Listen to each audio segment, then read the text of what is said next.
다 같이 기뻐하며 경배하세 영광의 주 하나님 주 앞에서 우리 마음 이어라는 꽃 같아 죄와 슬픔 사라지고 의심 구름 거치니 변함없는 기쁨의 주 밝은 빛을 주시네 땅과 하늘 만물들이 주의 솜씨 빛내고 별과 천사 노래소리 끊임없이 드높아 물과 숲과 산과 골짜 들판이나 바다 모든 만물 주의 사랑 기뻐 찬양 아멘. 우리 주는 사랑이요 우리 주는 사랑이요 복의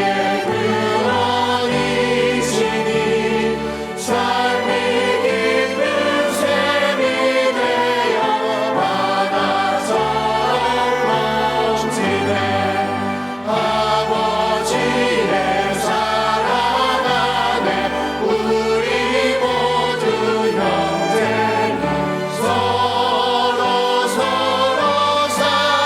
사랑하게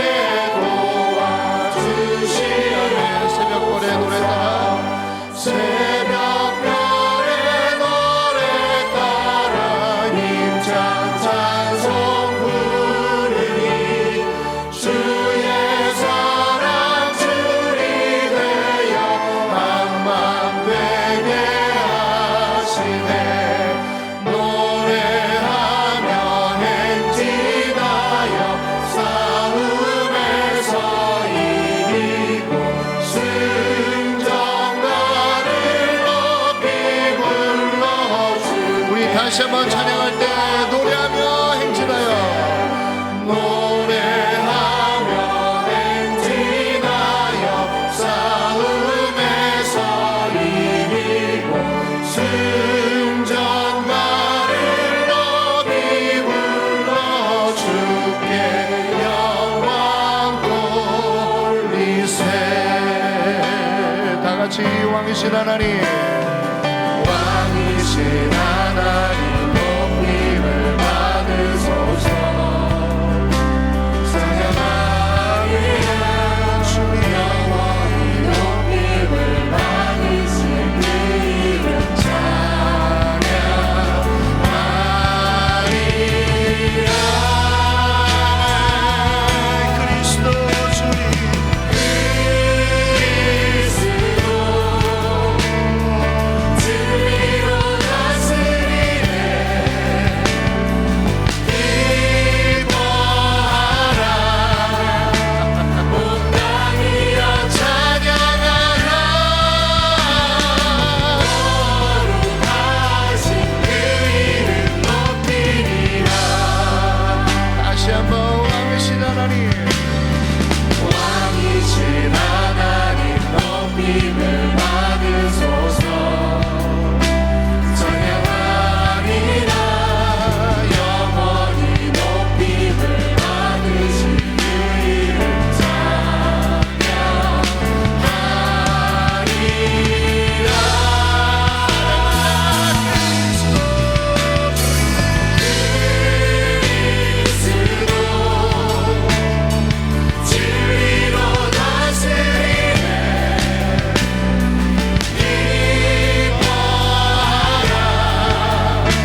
함께 사도신경으로 신앙 고백하겠습니다.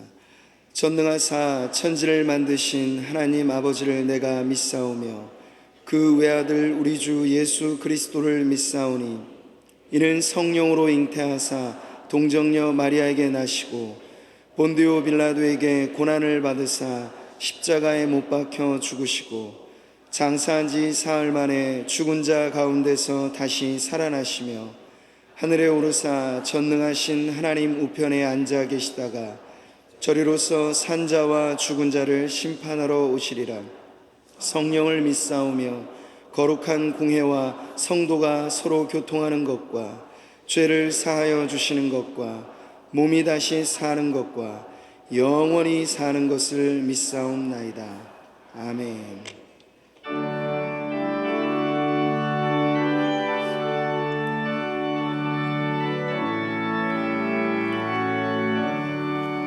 그 크신 하나님의 사랑 말로 다 형용 못하네. 저 높고 높은 별을 넘어 이 낮고 낮은 땅 위에 죄범한 영혼 구하여 그 아들 보내사 화목제물 삼으시고 죄 용서하셨네. 하나님 크신 사랑을 증명하고 하네. 영원히 변치 않는 사랑 성도여 찬양하세. 괴로운 시절 지나가고 땅 위에 영화 쇠할 때 죽일지 않던 영혼들은 큰 소리 외쳐 울어도 주 있는 성도들에게 큰 사랑 베푸사 우리의 죄 사했으니 그 은혜 잊으라. 하나님 크신 사랑을 증명하고 다네. 영원히 변치 않는 사랑 성도여 찬양하세. 하늘을 두루마리 삼고 바다를 머물 삼아도 한없는 하나님의 사랑 난 이뤄갈 수 없겠네. 하나님의 크신 사랑 그 어찌 닿았을까. 저 하늘로 비싸도 채우지 못하니 하나님 크신 사랑을 증명하고 다네. 영원히 변치 않는 사랑 성도여 찬양. 하나님 크신 사랑을 하나님 크신 사랑을 증명하고 다네. 영원히 변치 않는 사랑 성도여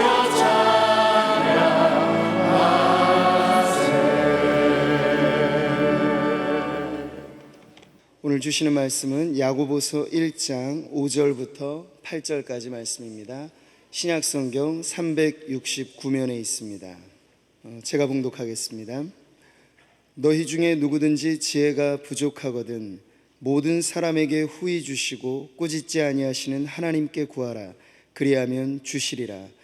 오직 믿음으로 구하고 조금도 의심하지 말라. 의심하는 자는 마치 바람에 밀려 요동하는 바다 물결 같으니 이런 사람은 무엇이든지 주께 얻기를 생각하지 말라. 두 마음을 품어 모든 일에 정함이 없는 자로다. 아멘.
자, 우리는 야고보서 두 번째 오늘 말씀을 나누겠습니다. 야고보서의 초점은 성숙이다, maturity, 성숙이라고 그랬습니다. 믿음을 가졌다면 성숙해 가야죠. 믿음의 결과가 나타나야 되는데 그 믿음이 내 안에 진정으로 있다면 성숙으로, 삶의 변화로 나타나야 된다.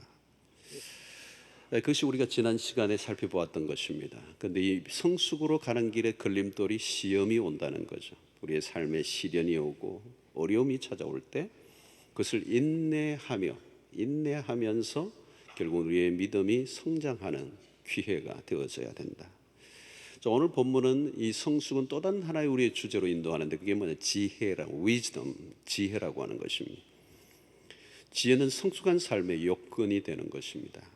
야고보서 전체에서 이 지혜는 매우 중요한 주제 중 또 하나입니다. 앞으로 계속해서 몇 번 야고보는 이 야고보서를 통해서 우리에게 지혜의 중요성을 일깨워 줄 것입니다. 자, 믿음의 삶은 다르게 표현한다면 지혜로운 삶이다, 이렇게 표현해 드릴 것입니다. 믿음이 자꾸 자라면 점점 지혜로운 삶을 살아갈 수 있다. 그것이 우리의 삶의 목표가 되는 것입니다. 자, 우리의 삶은 참 간단하지 않죠. 살다 보면 다양하고 복잡하고 까다롭고 위험하고 어려운 일들을 맞을 때 우리는 그 문제를 맞으면 어떻게 답이 나오지 않을 때가 있어요. 인생을 살아갈 때 답이 나오지 않는다. 학교 교실에서는 공부를 꽤 했는데 삶의 현실에 돌아가면 답이 안 나오는 문제가 많아요. 교과서적인 문제가 안 나오고 변형된 문제들이 나오는 거예요. 참 희한한 응용의 문제들이 나오는데 학교에서도 시험 칠 때 보면 교과서 열심히 읽었는데 알고 보니까 시험이 별책 부록에서 나왔어. 부록에서 나오는 거예요. 부록에서 나오. 지식의 문제가 아니라 지혜의 문제라는 것입니다. 돈을 버는 것도 힘들지만 돈을 쓰는 것, 지혜가 필요한 것입니다. 돈은 벌었는데 망가진 인생이 있잖아요. 근데 그것은 뭐냐? 지혜가 없었기 때문에 그런 것입니다. 삶이 힘든 것이 아니라 지혜가 부족해서 힘든 경우가 더 많습니다. 잠언 17장 6절에 보면 손자는 노인의 면류관이요 아비는 자식의 영화니라.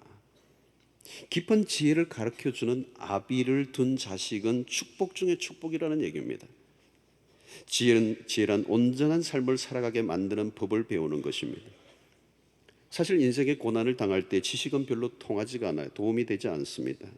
삶이 힘들어지면 판단력이 현저히 떨어지고 혼란의 와중에 빠집니다. 무엇을 해야 될지 알 수 없습니다. 그래서 그 어려움 속에서 사람들은 더 좋지 않은 악수를 뜨게 되고 삶은 더 꼬이고 악순환은 반복되는 경우가 허다합니다. 자, 성숙한 삶을 살려면 결국은 지혜로움이 필요합니다. 그러면 어떻게 하면 지혜를 얻을 수 있을까요? 지혜에 대해서 얻는 것에 오해하는 사람들이 있습니다. 사람이 수양을 하면 지혜를 얻을 수 있다고 생각하는 사람들이 있어요. 우리 동양적 이 방식에서 수양을 많이 하면, 다르게 표현하면 돌을 닦으면, 물론 우리의 동양 고전, 이 공자나 노자나 이런 사상을 통해서 또 우리 명심보감이나 이런 것들을 통해서 우리는 삶의 지혜를 얻을 수 있습니다. 심오한 부분이 있습니다. 그러나 그것은 어디까지나 완전하지 않는 부분적인 지혜라고 볼 수가 있어요. 어디까지 가긴 했지만 도달하지 못한 영역들이 인생의 궁극적인 질문에 대해서는 함구하는 것들을 보게 됩니다. 결국은 인간이 아무리 돌을 닦고 수양을 해도 인간의 지혜는 한계를 가질 수밖에 없습니다. 결국 야고보서에서는 뭘 다루느냐면 땅에서 난 지혜와 위로부터 난 지혜를 엄격하게 구분하고 있다는 것입니다. 땅에서 난 지혜는 땅의 문제를 완전히 풀어낼 수가 없는 것입니다. 결국 지혜란 그 지혜의 끝에서 하나님을 만나야 합니다. 지혜 쓰인 잠언 1장 7절은 여호와를 경외하는 것이 지식의 근본이다 그랬어요. 모든 지식의 그 근본, 근원은 결국 여호와를 경외하는 것이다. 지혜가 하나님에게로 데려다 주어야 진짜 지혜가 되는 것이죠.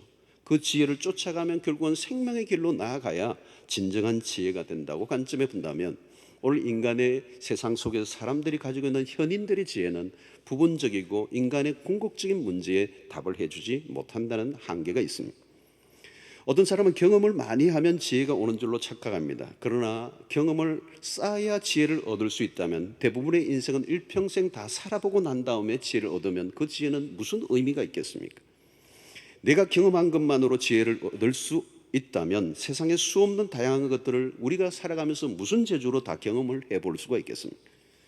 좋은 일은 경험을 해보는 것은 좋지만 좋지 않은 것들도 어떻게 다 경험을 해보겠습니까? 결국은 경험을 통하여 얻는 지혜도 한계를 가질 수밖에 없는 것입니다. 또 부모가 가졌던 그 좋은 경험이 자녀들에게 전수되지 않는다는 것도 문제가 있어요. 한 생애 동안에 살았던 그 풍부한 그 지혜를 자식이 물려만 받을 수 있다면 얼마나 멋있을까요? 그런데 이것은 역사 속에 전수되지 않았던 게 분명합니다. 그 자식은 또 실수를 반복하게 되고 그 반복하게 된 한을 품고 자식에게 또 물려주지만 자식은 또다시 실패하며 경험하게 되는 것이 인류 역사의 되돌입니다. 자, 지식이 많으면 지혜가 생기나요? 지혜와 지식은 다른 것입니다. 지식을 운용하는 능력이 지혜죠. 지식만 가지고는 안 됩니다. 높은 학위를 가지고 있다고 해도 그것이 지혜와 상관이 없는 경우가 있습니다. PhD를 가지고 있는 학위를 가지고 있어도 연세 드신 권사님 한마디에 그 넘치는 지혜에 비교가 되지 않는 경우가 많이 있습니다. 지혜는 학교에서 얻을 수 있는 게 아니에요. 특별히 오늘날 한국 교회, 한국 사회 현실에서는 진학과 취업에 초점을 맞추고 경쟁하는 이 지식 주입의 세상에서 지혜를 배운다는 것은 더욱더 어려워져 있습니다. 모세가 애굽의 궁궐에서 당대 최고의 궁중 학문을 섭렵했지만 사람을 죽이고 결국은 도망자 신사가 되고 말았습니다. 그는 최고의 학문의 끝이 뭐예요? 사람을 죽이는 거였습니다. 학교는 지식과 정보를 제공해 줄 뿐입니다. IQ가 높고 성공한 사람인데도 미련한 행동을 하는 경우를 우리는 종종 목격합니다. 의의 없는 행동을 하는 거죠. 금방 드러날 거짓말을 하는 거죠. 지혜가 없는 지식은 결국은 사람을 악하게 만들 뿐인 것입니다. 잡범으로 감옥에 있던 사람을 교육시켜 내보내었더니 나중에 다시 감옥에 들어왔는데 알고 보니까 잡범은 아니고 이제는 공문서 위조범으로 돌아온 거예요. IQ는 높은데 미련한 사람들이 있어. 아는 것은 많은데 인생을 엉망진창으로 만들어버린 사람들이 있습니다. 성공을 위해 달려가는데 왜 성공해야 되는지를 알지 못하는 사람들, 돈을 벌려고만 하는 사람들. 지혜란 공부와 때로는 경험과 개인적 수양만으로는 결코 얻을 수 없다는 것을 말합니다. 자, 지혜를 그러면 어떻게 구해요? 어디에 구해야 합니까? 오늘 성경은 하나님께 구해야 된다. 왜? 하나님은 지혜의 근원이 되시기 때문입니다. 세상으로부터 지혜가 오는 게 아니에요. 하나님으로부터 온다는 것입니다. 인간은 지혜를 갈망합니다. 창세기 3장에 보면 뱀이 하와를 유혹하는 장면이 나오죠. 뱀이 하와에게 뭐라고 말합니까? 5절에 보면 너희가 그것을 먹는 날에는 너희 눈이 밝아져 하나님과 같이 되고 선악을 알 줄 하나님이 아심이라. 그 이야기를 듣고 난 뒤 여자가 나무를 보았는데 어떻게 보여줬습니까? 여자가 그 나무를 본 적 먹음직도 하고 보암직도 하고 지혜롭게 할 만큼 탐스럽기도 한 나무인지라. 지혜롭게 할 만큼 탐스럽기도 한 나무인지라. 여자가 그 열매를 따먹고 자기와 함께 있는 남편에게도 주매 그도 먹은지라. 하와는 지혜롭기를 원했습니다. 그래서 그 열매를 따먹기만 하면 지혜로울 줄 알았어요. 그러나 따먹고 난 뒤 결과는 재앙이었습니다. 왜 재앙이었죠? 잘못된 목적과 잘못된 방법으로 지혜를 쫓았기 때문입니다. 엉뚱한 곳에서 지혜를 찾은 것이죠. 지혜는 하나님으로부터 온다는 것을 그들이 망각한 것입니다. 하나님으로부터 온 지혜는 사망이 아니라 생명을 가져다 줍니다. 하나님으로부터 온 지혜는 화가 아니라 복을 가져다 주게 되는 것입니다. 자, 그러면 누가 이 지혜를 구하는 것입니까? 지혜를 누가 구한다는 것이죠? 첫 번째는 지혜의 귀중함을 아는 사람들이. 그가 무엇을 구하고 있는가를 보면 그 사람의 수준이 드러납니다. 잠언 3장을 보면 지혜를 얻은 자와 명철을 얻은 자는 복이 있나니 이는 지혜를 얻은 것이 은을 얻는 것보다 낫고 그 이익이 정금보다 나음이니라. 지혜는 진주보다 귀하니 내가 사모하는 모든 것으로도 이에 비교할 수 없도다 그랬어요. 여러분, 솔로몬은 지혜의 귀중성을 뼈저리게 깨달은 사람이에요. 그래서 오늘 잠언을 기록한 이 솔로몬이 한 말이에요. 지혜가 얼마나 귀중한지, 은, 금, 진주보다 더 귀하고 어떤 것과도 지혜를 비교할 수 없다. 여러분, 이것은 솔로몬이 삶을 통하여 체득된 진리였습니다. 은도 좋고 금도 좋고 하지만 지혜와 견줄 수 없다는 것입니다. 여러분, 오늘날보다 고대 사회가 훨씬 더 지혜로움의 귀중함을 더 많이 알고 추구했던 것을 우리가 알 수 있습니다. 고기를 잡아주지 않고 고기를 잡는 법을 가르쳐주는 것, 그게 지혜를 가르쳐주는 것입니다. 자식에게 유산을 물려주지 않아도 지혜를 가르쳐주는 것으로 충분하다는 것이죠. 솔로몬이 1000번제를 드린 후 하나님께서 솔로몬에게 선택의 자유를 주셨을 때 놀랍게도 그는 단 한 가지를 구했습니다. 그게 뭐예요? 지혜를 구했습니다. 그가 얻을 수 있는 수없는 자유, 그 선택의 권한이 주어졌을 때 그가 하나님 앞에 구한 것은 딱 하나예요. 지혜를 주십시오. 여러분, 요즘은 어떻습니까? 많은 사람들은 지혜의 귀중함을 모릅니다. 기술과 지식을 찾고 빠른 성공을 위한 방법을 섭득하는 일에 관심을 갖고 있습니다. 어려움이 오면 우선 벗어나는 것을 구하는 거죠. 삶이 근시안적입니다. 당장의 현실적 이익을 추구하는데 혈안이 되어 있는 것이죠. 그러니까 결국 멀리 보지를 못하는 겁니다. 우리 한국 사회에 늘 우리가 즐겨 쓰는 말이 대박이다, 대박이다, 대박이다. 어떤 집은 아이 이름까지도 대박이라고 짓는데 대박을 너무 좋아하는 거예요. 당장 끝을 보려고 하는 이 방법에 몰두한 책들이 아주 인기가 높아요. 눈앞에 실리와 빠른 처세술에 능한 사람들은 지혜에 관심이 없어요. 당장 주식이 올라가고 급락하는 것에만 촉곡을 간두세우고 살아가는 사람들에게 지혜라고 하는 것은 전혀 관심이 없는, 흥미롭지 않은 주제인 것입니다. 그러나 여러분, 지혜는 당장 눈에 보이는 결과를 얻지 못하게 할지 모르지만 결국은 승리의 길로 인도하는 것이 지혜예요. 지혜는 멀리 보게 하는 것입니다. 지혜는 하나님의 관점으로 사건을 바라보게 하는 것입니다. 삶이 어려워도 지혜를 가지면 얼마든지 이겨낼 수 있습니다. 지혜는 돌아가는 길처럼 보이지만 사실은 궁극적으로는 승리로 이끌어주는 길을 제시해 주는 것입니다. 야삽하는 사람들의 눈에는 이 지혜로운 자의 삶은 미련하게 보일 수 있어요. 여러분, 십자가의 길이 그랬어요. 미련하게 보였어요. 그러나 그 십자가는 하나님의 지혜요 모든 사람들을 구원하는 하나님의 능력이 된 것입니다. 여러분들이 오늘 들고 있는 이 성경책은 참으로 은금과 비교가 되지 않아요. 값으로 따질 수 없는, 어떤 분은 금덩어리라도 이 정도 금덩어리가 하나 생기면 참 좋겠다 이런 분이 계실지 모르겠어요. 여러분, 이건 금덩어리보다 더한 거예요. 금광이에요. 금광. 끝도 없는 금광. 채굴하고 채굴해도 끊임없이 하나님의 지혜의 보고가 이 말씀 안에 담겨 있는 줄로 믿습니다.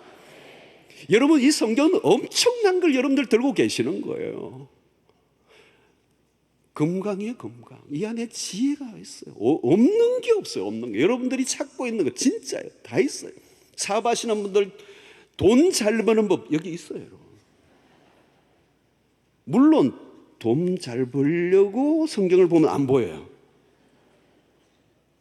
그러나 성경을 읽고 묵상하고 이 성경에 대해서 관심을 가지면 거기에서 흘러나온 지혜는 돈 버는 정도가 아니죠. 인생 자체를 어떻게 풍성하게 살아가는가를 다 가르쳐줘. 우리의 삶의 모든 로드맵이 여기가 있어요.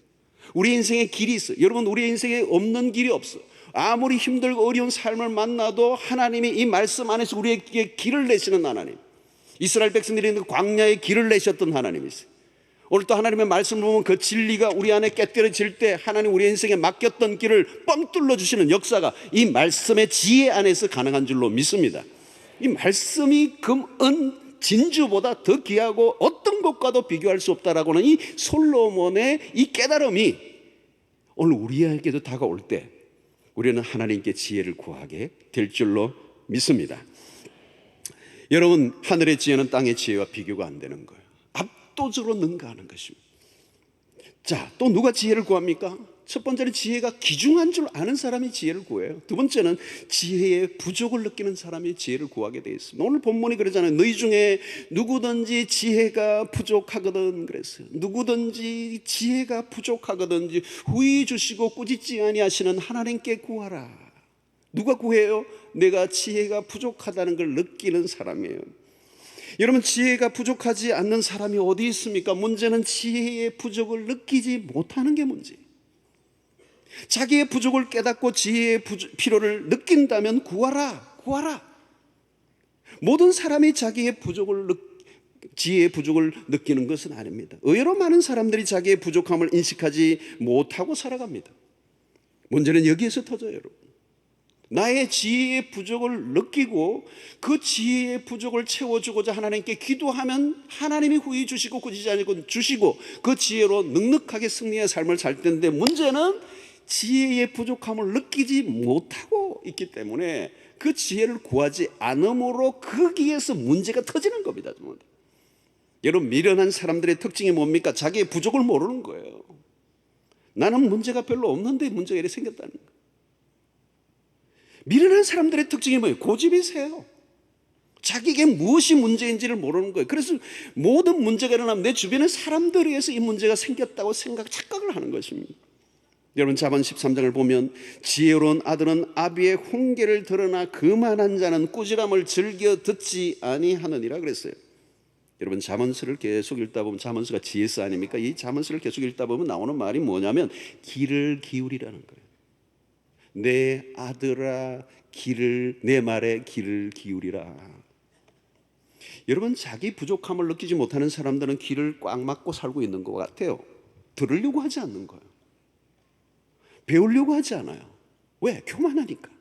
다 아니까, 똑똑하니까. 난 괜찮다는 거죠. 자기 부족을 느끼지 못하는 것입니다. 자기 부족을 느끼지 못하는 사람이 지혜를 얻을 수 있을까요? 지혜를 구하지 않아요. 자기 부족을 느끼는 사람이 지혜를 얻고자 귀를 기울인단 말이죠. 그러면 온 세상에서 들려오는 얘기를 통해서도 지혜를 얻을 수가 있어요. 내가 들으려고 하고 배우려고 하는 태도만 가지면 온 세상의 사람이 스승이 되는 것입니다.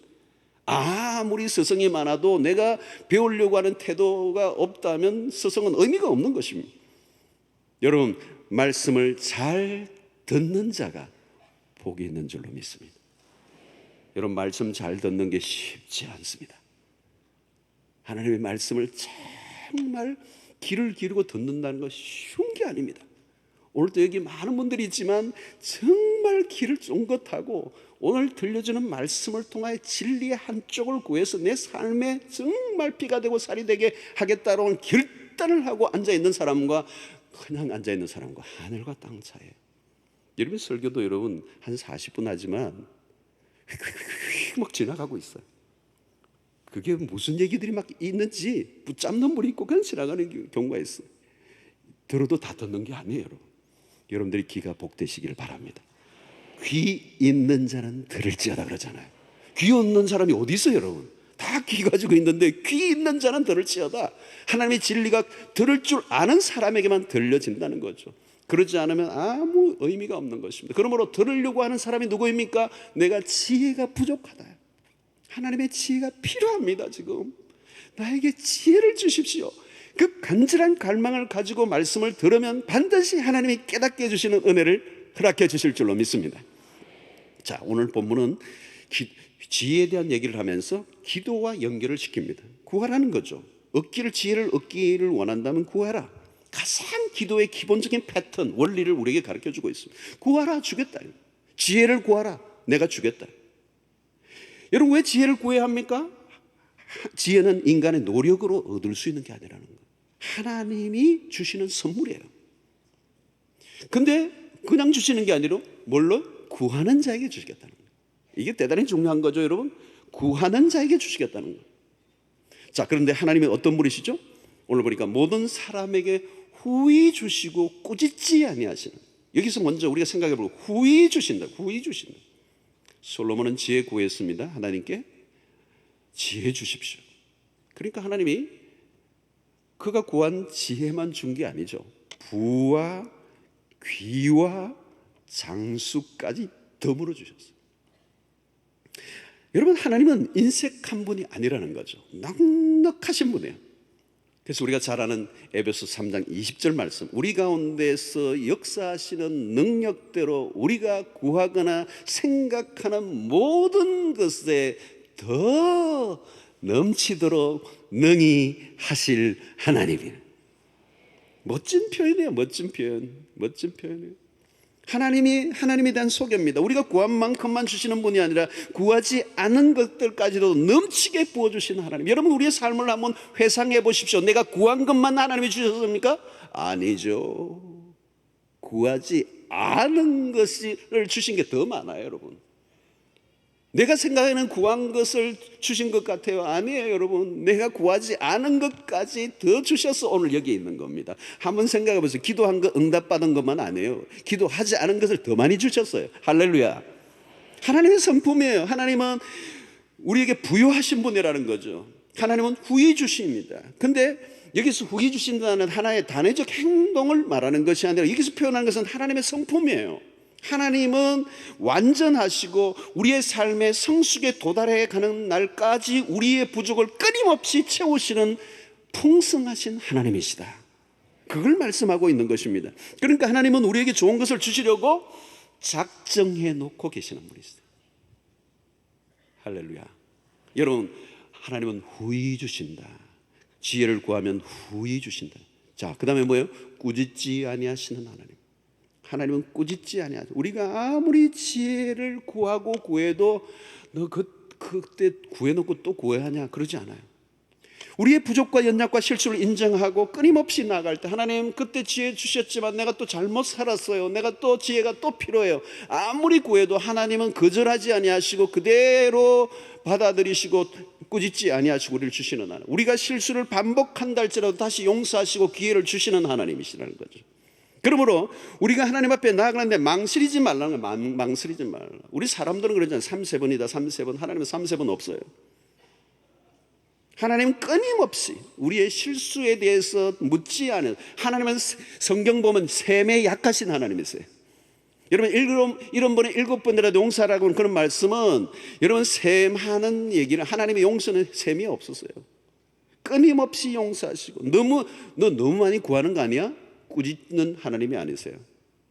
횟수를 세지 않으세요. 꾸짖지 아니하시는 하나님, 후회 주시고 꾸짖지 아니하시는 하나님은 어떤 분이에요? 우리를 돕기 위해서 준비하고 계신 분, 항상 anytime. 마치 우리가 구하지 않으면 어떡하나 하는 심정으로 기다리시는 하나님. 본문은 이런 심플합니다. 구하면 주시겠다는 분명한 약속이에요. 신구약 안에 얼마나 많은 부분에서 동일하게 약속하는지 몰라요. 구하면 주겠다. 이건 여러분 성경 전체에서 주시는 하나님의 성품을 얘기하는 거예요. 그러면 여러분, 하나님은 주시는 하나님이에요. 주시는 하나님. I give you, I give you. 여러분 유명한 요한복음 3장 16절 같은 거 보세요. 하나님이 세상을 이처럼 사랑하사 독생자를 어떻게 해요? 주셨으니. give라고 하는 동사가 있잖아요. give라고 하는 이 동사, 영어 성경을 보면 이 give가 얼마나 나오는지. 그런데 이 give가 나올 때는 언제나 하나님과 연결되는 거예요. 하나님은 주시는 하나님이세요. 주시고 싶어 안달하시는 분이세요. 주시려고 준비하고 기다리시는 하나님이에요. 아무리 구해도 꾸짖지 아니하시고 끊임없이 우리에게 주기를 원하시는 하나님. 이 주신다는 이 행위를, 하나님에게서 이 주신다는 행위를 빼버리면 하나님이 설명할 수 없는 분이란 말이죠. 할렐루야. 성경은 수도 없이 우리에게 무엇인가를 주시는 분으로 묘사합니다. 자기 아들을 아끼지 아니하시고 우리 모든 사람을 내어 주신 이가 어찌 그 아들과 함께 모든 것을 우리에게 주시지 않겠느냐. 여러분, 하나님의 우리가 구하면 주신다는 이 등식을 기도에 있어서 가장 핵심적인 등식이면서 오늘 우리에게 주신 선물이에요. 그러므로 이것을 마음껏 누리셔야 돼요. 여러분, 우리는 부족한 존재입니다. 아무리 채워도 우리는 부족한 존재면서 하나님은 어떤 분이에요? 그분은 풍성하신 분이고 우리에게 후히 주시는 하나님이세요. 여러분, 하나님께 구하면 하나님의 지혜는 무궁무진합니다. 하나님이 주시는 지혜로 살면 두려워할 게 없어요. 어떤 고난도 이겨낼 수 있어요. 이해하지 못할 고난이 없어요. 여러분, 세상에 찾아올 때 고난이 오면 어렵잖아요. 고난이 찾아오면, 시련이 오면 힘들잖아요. 그러면 사람들이 하나님에서 원망 불평합니다. 아니면 자기 힘으로 그 문제를 해결하려고 막 몸부림을 치다가 악수를 떠버립니다. 그러나 지혜가 있는 사람은 그러지 않아요. 그 지혜를, 그 일어난 그 사건만 바라보지 않고 하나님의 관점으로 그 사건과 상황을 바라볼 때 그 사건의 이면에 있는 하나님의 뜻과 계획을 발견하면서 그 고난을 믿음의 관점으로 바라보며 넘어갈 수 있는 지혜가 생기는 거죠.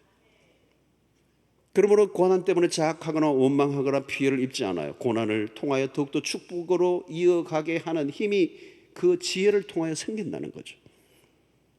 그런데 여러분, 오늘 여기에 딱 하나의 단서가 있어요. 하나님은 주시는 하나님, 풍성하신 하나님, 꾸짖지 아니하시는 하나님, 후히 주시는 하나님. 그런데 문제는 딱 하나, 우리 편에서.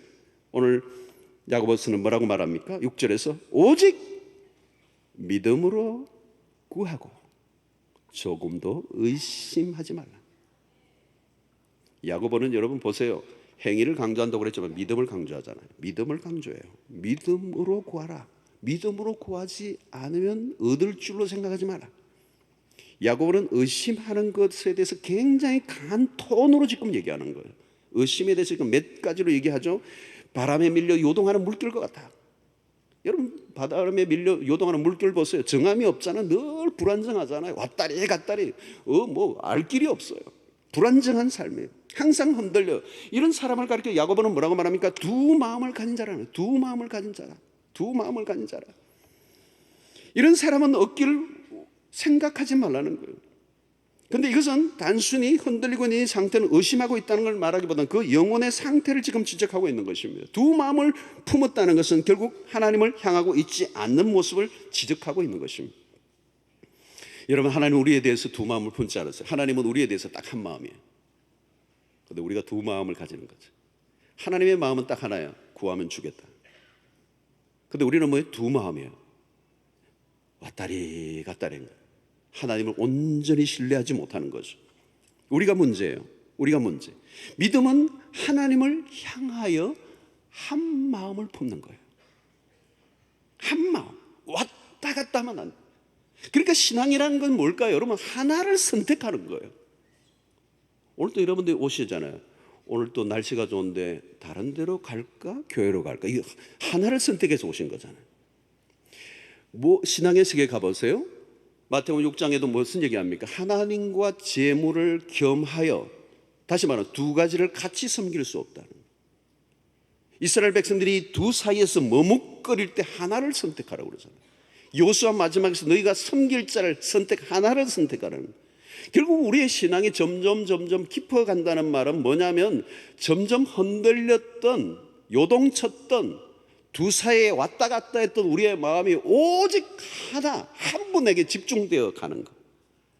그래서 나중에 점점 이게 깊어지면 요동치 않는 하나님에 대한 분명한 태도를 가지고 있는 그 상태를 의미하는 것이죠. 그 의심하지 않는 확신의 단계, 그 단계로 하나님 앞에 나아가면, 지혜를 구하면 반드시 주실 것이다. 성도 여러분, 믿음으로 구하시기를 축원합니다.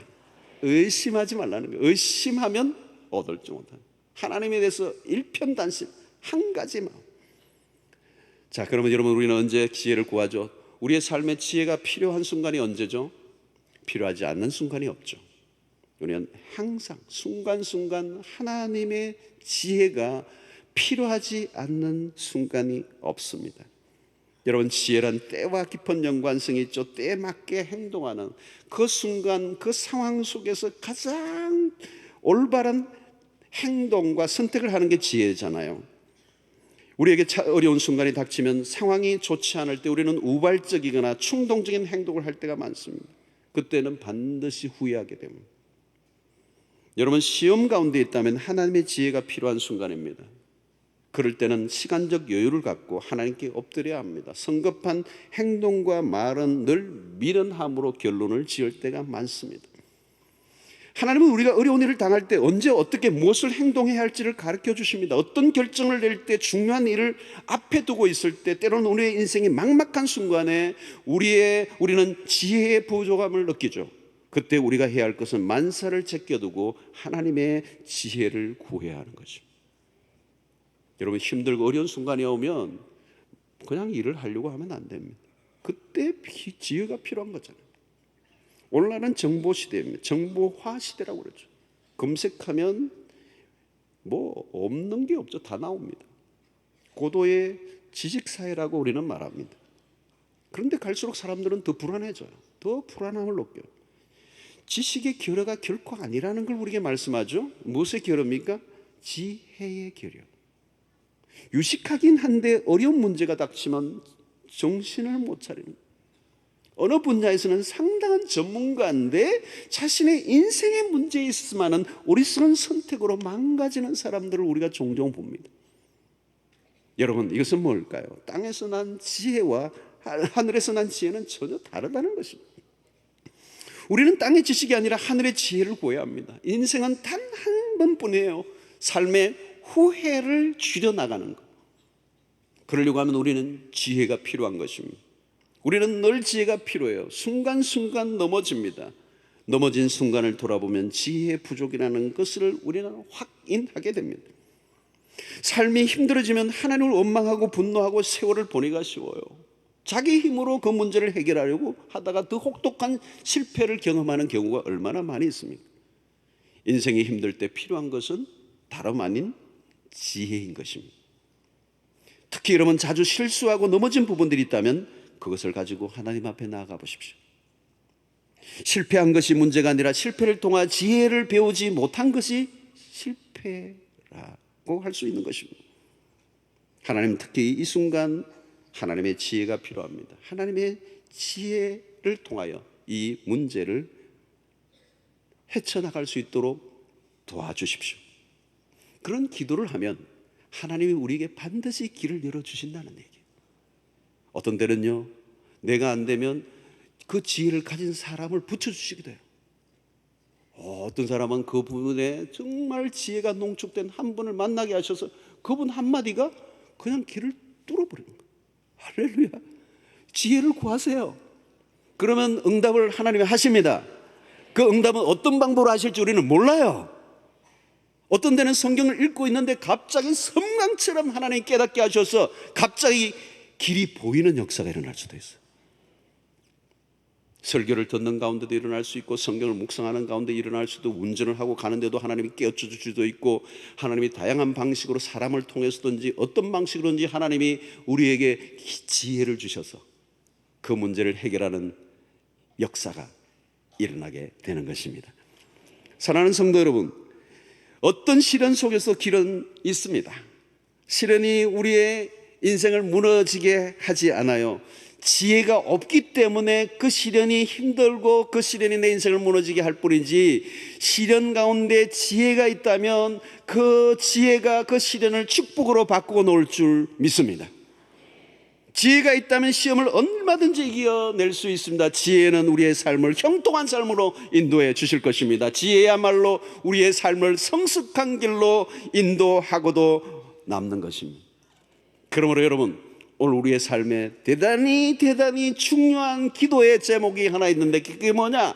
우리가 구할 때마다 날마다 구해야 할, 빠뜨리면 안 되는 중요한 기도의 제목이 있는데, 지혜를 구하는 거예요.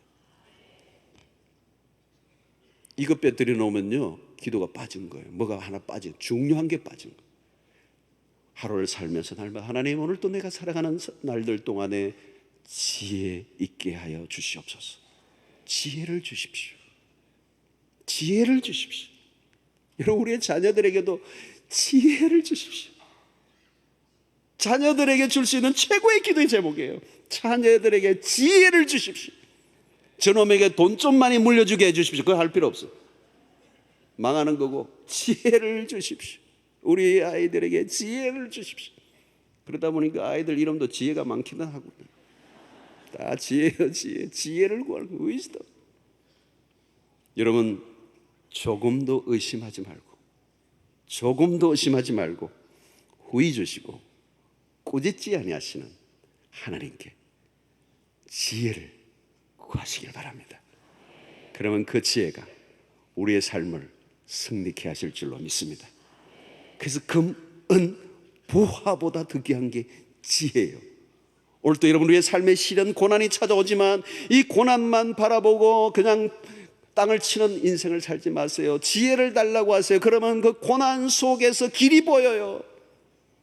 그 고난 속에 하나님의 음성이 들려요. 그 고난을 통하여 내 삶을 성숙하게 만들어요. 그 고난이 축복이 되게 한다는 하나님의 관점으로 내 눈이 열리게 된단 말이죠. 광야에 길을 내셨던 그 하나님이 오늘 또 우리의 삶에 어떤 경우에도 반드시 길을 열어놓으시는 하나님이시기 때문에, 문제는 내 삶의 지혜의 문이 열려야 된다. 지혜의 문. 저는 연말이기 때문에 이제 연말로 막 치닫고 하니까 결정하고 생각하고 많은 것들이 막 밀려오는데, 딱 기도 제목 하나요. 하나님, 지혜를 주세요. 지혜가 없으면 단 하루도 목회를 할 수가 없어. 하늘의 지혜는 하늘로부터 오는 것이요, 하나님은 후히 주시는 하나님이세요. 그 지혜가 풍부하면 오늘 또 여러분의 삶이 비상하는 역사가 일어나게 될 줄로 믿습니다. 기도하겠습니다. 하나님 아버지, 오늘 야고보를 통해서 우리에게 주신 이 지혜가 얼마나 중요한지, 이것이 우리의 삶을 성숙하게 하고 우리의 삶을 부욕케 하는 키가 된다는 사실을 기억하고, 구해 주시고 꾸짖지 하시는 하나님께 날마다 지혜를 구함으로 우리의 삶을 승리로 이끌어가는 놀라운 축복을 허락해 주시기를 원하오며 예수 그리스도의 이름으로 기도하옵나이다.